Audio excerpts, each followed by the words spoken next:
ইমাম হুসাইন রাদিয়াল্লাহু তাআলার মাজার কয়টি? ইমাম হুসাইনের মাজার দুইটি। কয়টি? আমার দুইটি মাজার হয়নি দুনিয়ায়। যারা মাজারের বিরুদ্ধে কথা কয়, আল্লাহর মেহেরবানি তাগো মাজার নাই। কথা বলেন। যারা মাজারের বিরুদ্ধে কথা বলে, ইয়াজিদের মাজার কোন জায়গায় ঠিকানা আছে? আবু জাহেলের মাজারের ঠিকানা আছে? আবু লাহাবের মাজারের ঠিকানা আছে? অতএব এগুলো আবু লাহাব আবু জাহেলের গোষ্ঠী।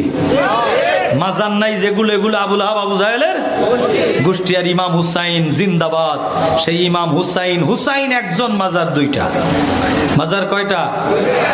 মিশরে ইউনিভার্সিটি আছে না, আল আজহার বিশ্ববিদ্যালয়, 950 বছর আগের ইউনিভার্সিটি।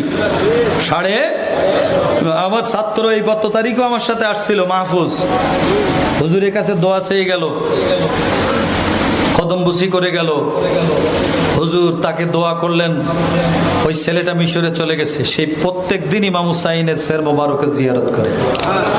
বড় ভাগ্যবান। আমি প্রায় 12 বছর পালছি ছেলেটারে।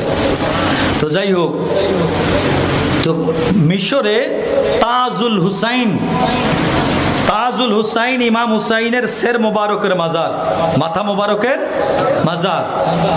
আর বডি মোবারকের মাজার হচ্ছে কারবালার জমিনে। কোথায়?